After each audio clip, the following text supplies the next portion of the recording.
को ऐ नादान तू दोज़ख न बना,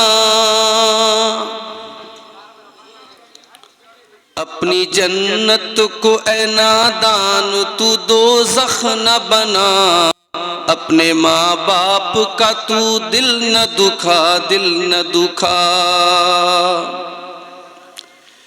मेरे मालिक मेरे आका मेरे मौला ने कहा, अपने माँ बाप का तू दिल न दुखा, दिल न दुखा। बाप के प्यार से अच्छी कोई दौलत क्या है, माँ के आंचल से भला बढ़ के कोई नेमत क्या है। उनको राजी जो किया है तभी राजी है खुदा, अपने माँ बाप का तू दिल न दुखा, दिल न दुखा। उनकी ममता ने बहरहाल संभाला तुझको, किस कदर प्यार से माँ बाप ने पाला तुझको। रहमते मौला के है बाद उन्हीं का साया, अपने माँ बाप का तू दिल न दुखा, दिल न दुखा। जब भी देखा तो तुझे प्यार से देखा माँ ने, खून दिल दूध की सूरत में पिलाया माँ ने। तूने उस प्यार के बदले उसे कुछ ना दिया, तूने उस प्यार के बदले उसे कुछ ना दिया। अपने माँ बाप का तू दिल न दुखा, दिल न दुखा। हर मुसीबत से बचाया ये करम है कि नहीं, बोलना तुझको सिखाया ये करम है कि नहीं। कैसे पाला तुझे माँ बाप ने क्या तुझको पता, अपने माँ बाप का तू दिल न दुखा, दिल न दुखा। तुझको इंसान बनाया तुझे तालीम भी दी, कभी देखी ही नहीं उनकी मोहब्बत में कमी। क्या दिया तूने मगर उनकी मोहब्बत का सिला, क्या दिया तूने मगर उनकी मोहब्बत का सिला। अपने माँ बाप का तू दिल न दुखा, दिल न दुखा। उनकी चाहत की बदौलत है कहानी तेरी, उनकी कुर्बानी का सदका है जवानी तेरी। अपनी आवाज को नादान तू पत्थर न बना, अपनी आवाज को नादान तू पत्थर न बना। अपने माँ बाप का तू दिल न दुखा, दिल न दुखा। देख कर तेरी जवानी को ये मसरूर हुए, जो किए फैसले तूने उन्हें मंजूर हुए। तेरी हर बात पे माँ बाप ने लब्बैक कहा, तेरी हर बात पे माँ बाप ने लब्बैक कहा। अपने माँ बाप का तू दिल न दुखा, दिल न दुखा। बूढ़े माँ बाप को घर से जो निकाला तूने, कर लिया अपने मुक़द्दर को भी काला तूने। बाज आ वरना तुझे रब्बी नहीं बख्शेगा, बाज आ वरना तुझे रब्बी नहीं बख्शेगा। अपने माँ बाप का तू दिल न दुखा, दिल न दुखा। जिसने की तुझसे वफा उसको सताने वाले, कल तेरे नाम पे थूकेंगे जमाने वाले। तुझसे नाराज नबी है तो खुदा भी है खफा। अपने माँ बाप का तू दिल न दुखा, दिल न दुखा। तेरे माँ बाप ने किस प्यार से पाला तुझको, खुद रहे भूखे दिया मुंह का निवाला तुझको, उनके जरिए से है नादान मुक़द्दर तेरा, उनके जरिए से है नादान मुक़द्दर तेरा। अपने माँ बाप का तू दिल न दुखा, दिल न दुखा।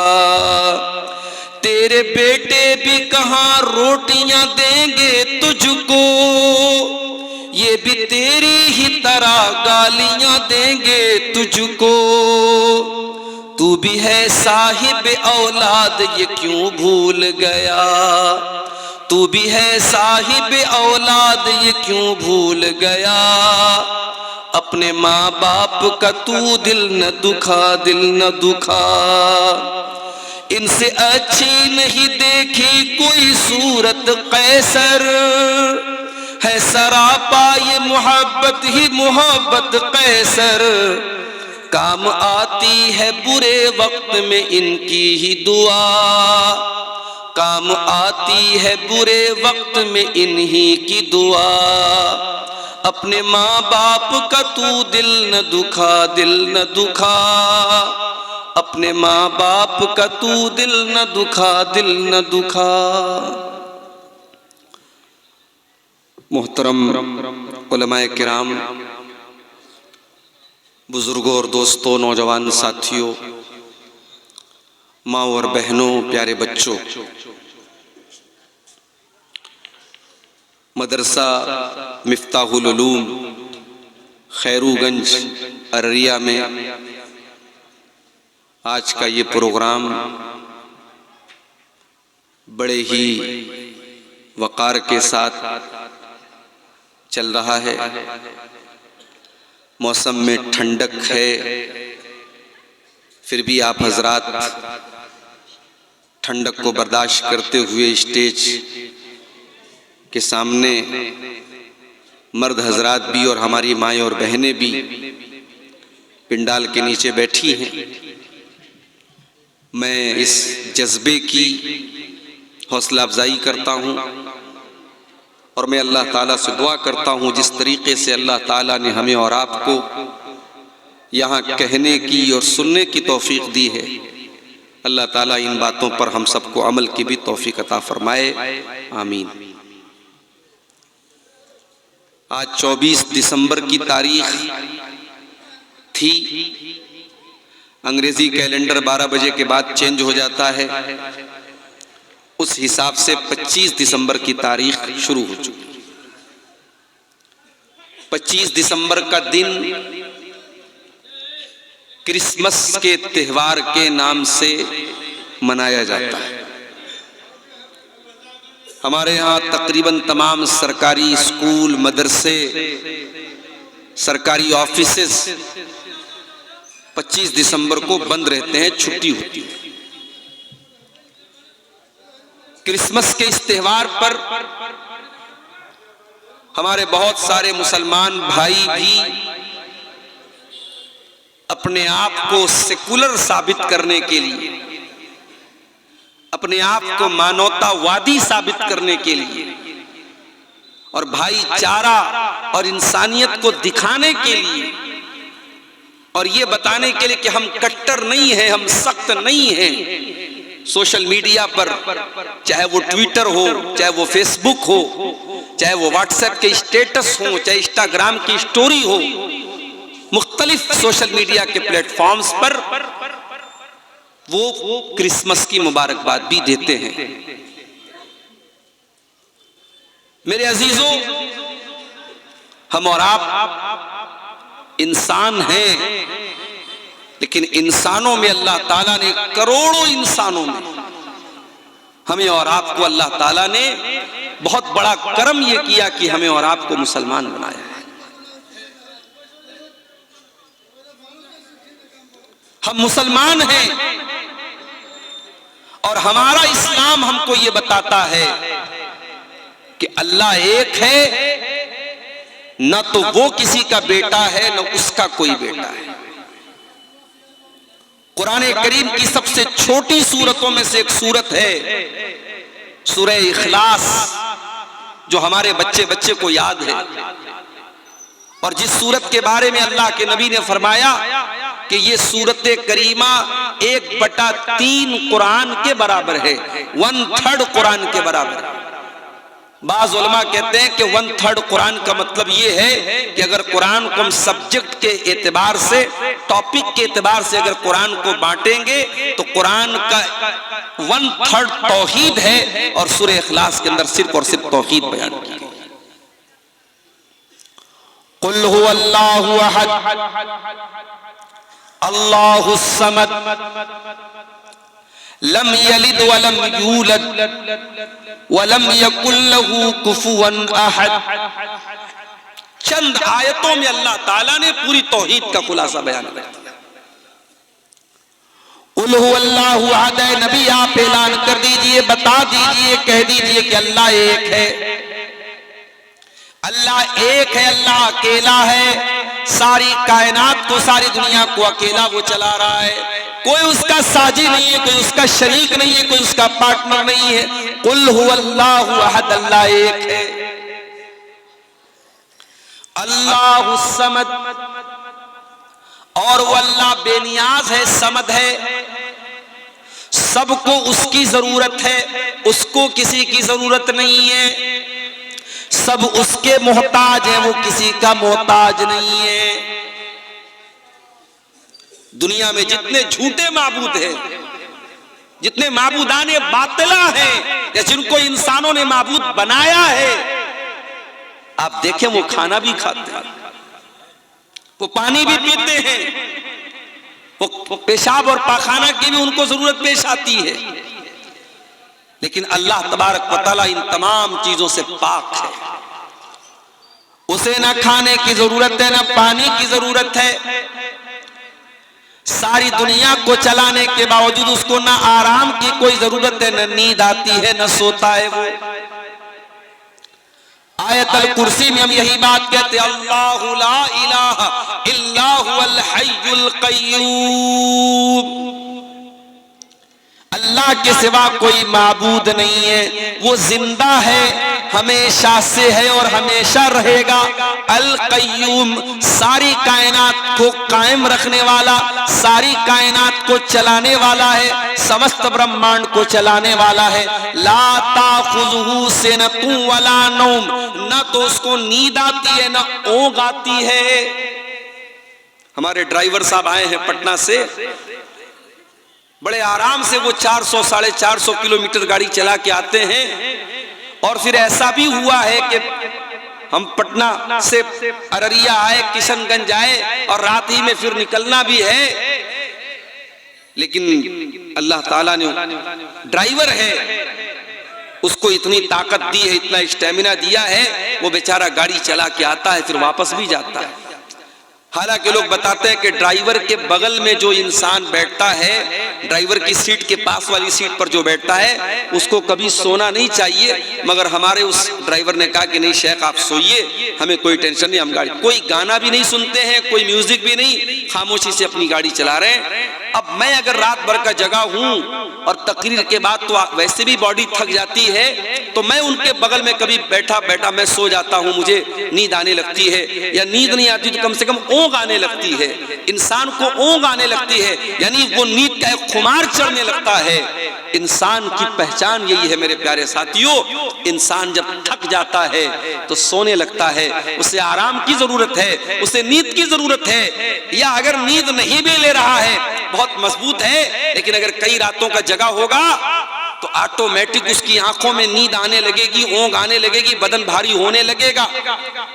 अल्लाह तबारक व तआला को न नींद आती है, न ऊँघ आती है, न वो सोता है, न उसे ऊँघ आती है, न नींद का खुमार आता है।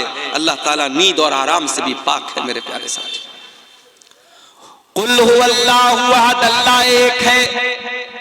अल्लाहुस समद, अल्लाह बेनियाज है, उसको किसी की हाजत नहीं, किसी की जरूरत नहीं है। कोई तहज्जुद पढ़ने वाला ये न समझे अल्लाह मेरे तहज्जुद का मोहताज है। कोई अल्लाह की राह में चंदा देने वाला, ज़कात देने वाला, दान देने वाला, खैरात देने वाला ये न समझे अल्लाह को मेरे माल की जरूरत है। नहीं, अल्लाह को तेरे माल की जरूरत नहीं है। अरे तू क्या, तेरी औकात क्या? तुझे तो माल देने वाला भी अल्लाह है, तुझे इस लायक बनाने वाला भी अल्लाह है कि तू दान दे रहा है। अल्लाह चाहता तो तुझे दान लेने वाला बना देता, ये तो तू अल्लाह का शुक्रिया अदा करके उसने तुझको देने के लायक बनाया।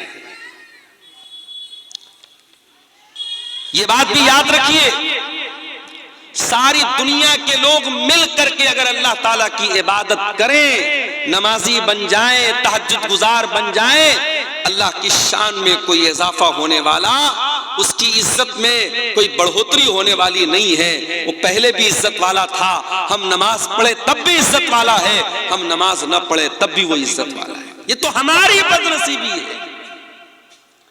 अब्दुल गफ्फार साहब से हम मोहब्बत करते हैं, उनको व्हाट्सएप पर मैंने मैसेज किया, मौलाना मुझे आपसे एक जरूरी बात करना है। मेरा नंबर भी उनके मोबाइल पर सेफ है, व्हाट्सएप पर नोटिफिकेशन आ गया, उनके सामने मैसेज आया मेरा। एक दिन गुजरा, 2 दिन गुजरा, मैं फिर मैसेज मैंने किया कि आप क्यों मेरे मैसेज का जवाब नहीं दे रहे हैं। उन्होंने बार बार मेरे मैसेज को देखा और इग्नोर किया। अब सोचिए, अगर आपकी दोस्ती है अब्दुल गफ्फार साहब से और आपके साथ अब्दुल गफ्फार साहब ने ऐसा किया तो आपको कैसा लगेगा। हालांकि मैं ये भी बता दूं आपको, मेरा नंबर चूंकि बहुत लोगों के पास है तो बहुत फालतू मैसेजेस भी आते हैं, और फिर बहुत सारे ग्रुपों में भी लोगों ने जोड़ रखा है, ग्रुपों के मैसेज अलग आते हैं। तो कभी ऐसा होता है कि किसी आदमी का मैसेज आया, मैं नहीं देख पाया, ये मुमकिन है। अभी एक प्रोग्राम था मेरा कलियाचक में, और यही पटना से बाई रोड मुझको कलियाचक जाना था। कितना लंबा, आपका अररिया तो पटना से 400 किलोमीटर है, लेकिन कलियाचक कटिहार होते हुए जाना था, वो और ज्यादा था, 500 के ऊपर 550 किलोमीटर था। अब वहां जिस आदमी ने मुझसे जलसे की तारीख ली थी, वो फोन कर रहा है, वो मैसेज कर रहा है, फिर किसी और का फोन आ रहा है, कहां पहुंचे मौलाना साहब, फिर तीसरे का फोन आ रहा है, कहां पहुंचे मौलाना साहब, फिर मैसेज आ रहा है व्हाट्सएप पर, कहां पहुंचे आप, लोकेशन भेजिए, लोकेशन भेजिए। कभी कभी तो दिमाग खराब हो जाता है मेरे भाई। कितने लोगों को जवाब दिया जाए, कितने लोगों को बताया जाए कि मैं कहां पहुंचा। कलियाचक में प्रोग्राम था और एक नौजवान ने मुझे मैसेज किया कि मुझे अपना लाइव लोकेशन भेजिए। मैंने समझा होगा कोई जलसा कमेटी का आदमी, मैंने भेज दिया। बाद में पता चला कि उसने सारे लोगों को मैसेज दिखाया। उसने कहा कि देखिए अब्दुल गफ्फार साहब तो अभी कटिहार में हैं और रात के 11 बजने 10 साढ़े 10 बजा था। उसने कहा कि कटिहार से उनको कलियाचक आने में भी 3-4 घंटा लगेगा, मौलाना नहीं आ पाएंगे, जलसा खत्म हो जाएगा। आधी से ज्यादा पब्लिक चली गई। एक गलत मैसेज और एक गलत पैगाम देने की वजह से आधी से ज्यादा पब्लिक उस प्रोग्राम की चली गई। ऐसा भी होता है मेरे भाई। हम ये नहीं सोचते हैं कि मुकर्रिर अगर आ रहा है तो जाहिर है कि वो ये तो जानबूझ करके देर तो नहीं करेगा। मैं पटना से, आप यकीन करें, जब भी आपके इलाके में आता हूं, हमारा ड्राइवर माशाल्लाह इतना अलर्ट ड्राइवर है, रास्ते में कभी चाय पीना या गुटखा खाना या कोई नशा भी वो नहीं करता, ना मैं कहीं रुकता हूं चाय पीने के लिए।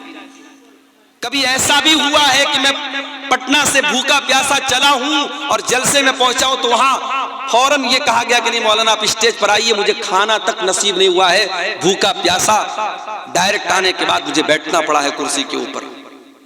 तो मुकर्रिर आपके लिए जान देने की बात कर रहा है, आपके लिए कुर्बानी देने की बात कर रहा है, और आप फौरन निशाना उसके ऊपर तैयार कर लेते हैं मेरे भाई। अभी कटिहार में एक जगह प्रोग्राम था मेरा, मैं नहीं पहुंच पाया, मदरसे से इजाजत नहीं मिली, छुट्टी नहीं मिली, और फिर उसी कटिहार के इलाके में दूसरी जगह प्रोग्राम मेरा रखा गया जो छुट्टी के दिन रखा गया। तो मेरे पास फोन आ रहा है कि मौलाना साहब हमारे गांव में आप नहीं आए थे, फला जगह आप आएंगे तो हमारे नौजवान आपसे बदतमीजी करेंगे और आपसे बदला ले लेंगे और ये करेंगे। मेरे प्यारे साथियों, ये क्या अफसोस का मकाम नहीं है? क्या ये इज्जत है आपकी नजर में उलमा की? ये आप जिन मुकर्रिरीन से के साथ आप सेल्फी लेते हैं, जिन मुकर्रिरीन के साथ आप जो है मोहब्बत का दावा करते हैं, जरा सा 19-20 हो जाए तो आप उनको मारने की धमकी देंगे, उनको जलील करने की बात करेंगे। वल्लाह मुझे बहुत तकलीफ होती है। मैं कभी कभी सोच में पड़ जाता हूं कि हमारे अंदर उलमा की मोहब्बत का जो हम दावा करते हैं वो वाकई में है या फिर हम सिर्फ दावा ही दावा करते हैं। मेरे प्यारे साथी, हमें और आपको हमेशा, चाहे वो मुकर्रीन का मामला हो, चाहे वो जलसा कमेटी का मामला हो, भाई किसी के साथ कभी भी कोई इमरजेंसी हो सकती है। मैं जब भी पटना से आपके अररिया में, किशनगंज में, कटिहार में आया हूं, यकीन करें हर बार रास्ते में कोई ना कोई एक्सीडेंट मुझे नजर आया है।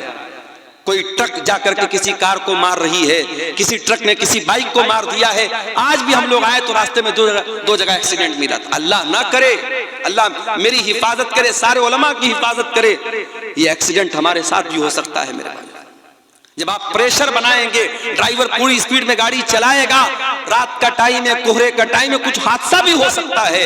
हमें और आपको ये मजबूरियां नजर नहीं आती, हमें जबान हिलाने में देर नहीं लगती। हम उलमा को लालची तक कह देते हैं, उनके कैरेक्टर तक पर सवाल उठा देते हैं और उनको बुरा भला तक कह देते हैं। और अगर आलिम किसी वजह से ना आए तो हम जलसा कमेटी को दोषी करार देते हैं कि आप लोगों ने झूठ मूठ नाम दे दिया, उनको नहीं बुलाया, आपने उनसे बात नहीं की। मेरे प्यारे साथियों, कभी भी किसी के साथ कोई इमरजेंसी हो सकती है, हमें और आपको ये बात याद रखनी चाहिए। तो इंसान है, हम एक दूसरे के मोहताज हैं। अल्लाह किसी का मोहताज नहीं, अल्लाह एक है, अल्लाह समद, अल्लाह बेनियाज है, उसको किसी की हाजत नहीं है, उसको किसी की जरूरत नहीं है। वो न थकता है न आराम करता है, वो सारी कायनात को चला रहा है, उसे न नींद आती है न ऊँघ आती है। लम यलिद वलम यूलद, उसने न किसी को जन्म दिया है, न उसका कोई बेटा है, वलम यूलद, और न वो किसी का बेटा है, न उसका कोई बेटा है, न उसका कोई बाप है। उसने न किसी को जन्म दिया है, न उसको किसी ने जन्म दिया है। ये है हमारा अकीदा। क्रिसमस मनाने वालों का क्या अकीदा है?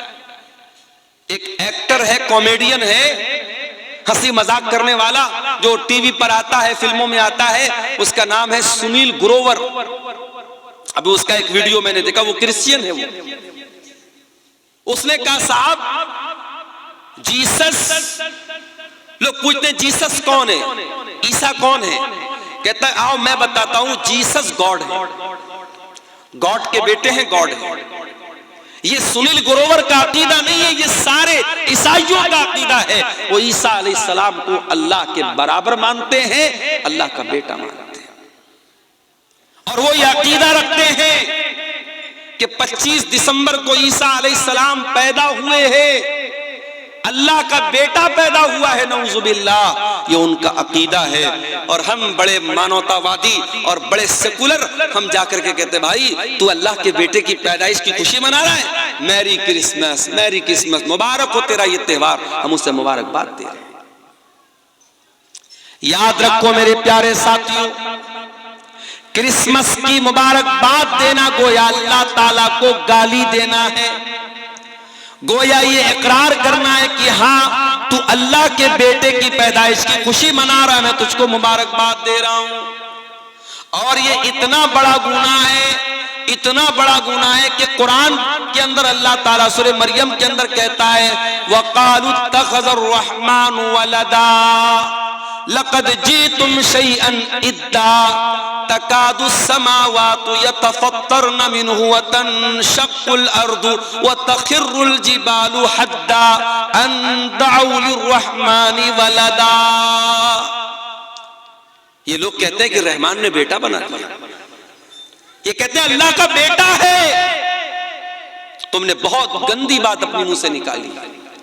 ये इतनी खतरनाक बात है कि आसमान फट पड़े, जमीन फट जाए और पहाड़ गिर जाए, उतनी खतरनाक बात नहीं है जितनी खतरनाक बात ये है कि तुम ये बात कहते हो कि रहमान ने बेटा बना लिया, अल्लाह ने बेटा बना लिया। तो 25 दिसंबर की तारीख आ रही है, हमें और आपको मेरे प्यारे साथियों, मैं अभी व्हाट्सएप पर एक ऐसे ग्रुप में जिसमें मौलवी लोग हैं, आलिम लोग हैं, दीनदार लोग हैं, उस ग्रुप में मैंने एक मैसेज देखा।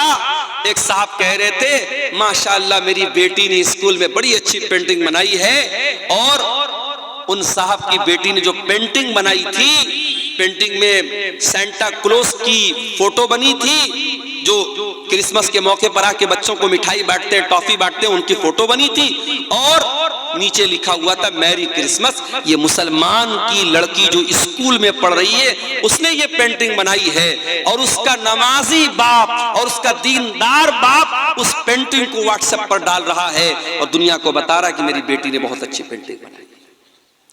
मेरे प्यारे साथियों, कहीं ऐसा न हो कि आपके बच्चे स्कूल में पढ़ते हुए इसी क्रिसमस के त्योहार को कबूल कर लें, इस अकीदे को कबूल कर लें और कल जब जवान हो जाएं तो इसी अकीदे पर जवान हो जाए कि हाँ, ईसा अलैहिस्सलाम अल्लाह के बेटे हैं। अपने बच्चों को मेरे प्यारे साथियों, इसीलिए मैं कहता हूं, अगर 4 पैसे अल्लाह ने आपको दिए हैं और आप अपने बच्चों को कॉन्वेंट स्कूलों में पढ़ाते हैं, इंग्लिश मीडियम स्कूलों में पढ़ाते, ठीक है, मैं मना नहीं करता।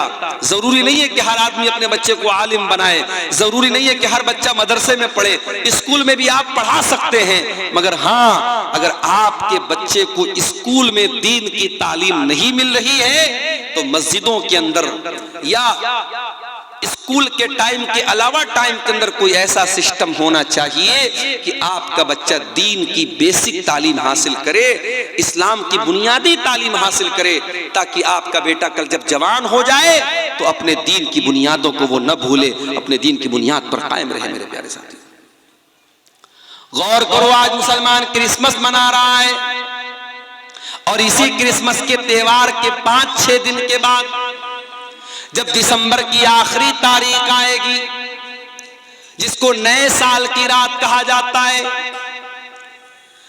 तमाम बड़े बड़े शहरों में बड़े बड़े होटल सज जाएंगे, नाचने वालियों को बुलाया जाएगा, गाने वालियों को बुलाया जाएगा, म्यूजिक का प्रोग्राम होगा, नाच गाने का प्रोग्राम होगा, शराब बहुत ज्यादा पी जाएगी, जिना बहुत ज्यादा किया जाएगा, रात भर लोग नाचेंगे, मौज मस्ती करेंगे और इस तमाम रंग रलियों के कामों में हमारा मुसलमान भाई भी शामिल होगा।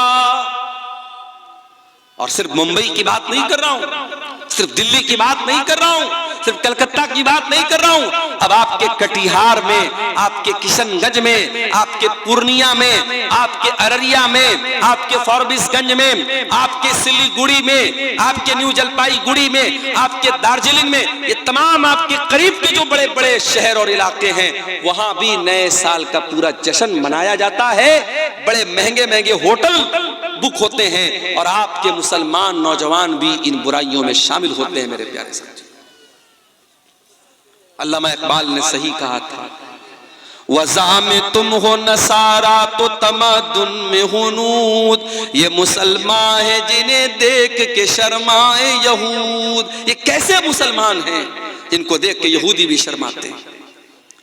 ये ऐसे मुसलमान हैं कि इनको देख के यहूदी भी शर्माते हैं। इनकी हरकतें मेरे प्यारे साथियों ऐसी हैं। आज ऐसे दौर और हालात में मेरे प्यारे साथियों हम जी रहे हैं और आज अफसोस इस बात का होता है, हम नए साल का जश्न मना रहे हैं। 2024 खत्म हो रहा है, 2025 आ रहा है, हम नए साल का जश्न मना रहे हैं। फेसबुक पर हम लिखते हैं हैप्पी न्यू ईयर, व्हाट्सएप पर स्टेटस लगाते हैं हैप्पी न्यू ईयर। अरे मेरे भाई, ये हैप्पी न्यू ईयर मनाने का टाइम नहीं है। अगर कुछ करना है तो 31 दिसंबर की रात में ये सोचो कि ऐ अल्लाह, मेरी जिंदगी का 1 साल और गुजर गया, 1 साल और गुजर गया, 365 दिन का 1 साल, अंग्रेजी कैलेंडर का 1 साल और गुजर गया। ऐ अल्लाह, इस 1 साल में भी मैं नमाजी नहीं बन सका, अगर मैं दीनदार नहीं बन सका, अगर मैं अपनी बुराइयों से दूर न हो सका, मैं अपनी कमजोरियों पर कंट्रोल नहीं कर पाया, अपने अंदर पाई जाने वाली खामियों को दूर नहीं कर सका, तो ऐ अल्लाह, मैं बहुत बड़ा नादान हूं कि जिंदगी का 1 साल और कम हो गया और अपनी कब्र से, अपनी मौत से मैं 1 कदम और करीब हो गया।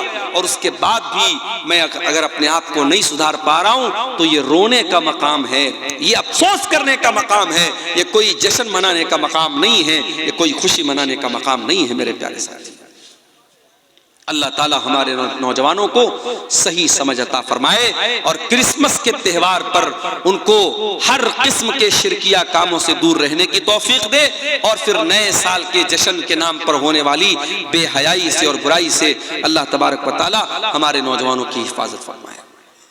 मेरे भाइयों, खुतबे मसनूना के बाद मैंने आपके सामने कुरान मजीद के 15वें पारे की कुछ आयतें पढ़ी थी और आज की तकरीर में 15वें पारे की उन्हीं आयतों को कुछ आपके सामने समझाना है और उसी मौजू पर आपके सामने बात रखनी है।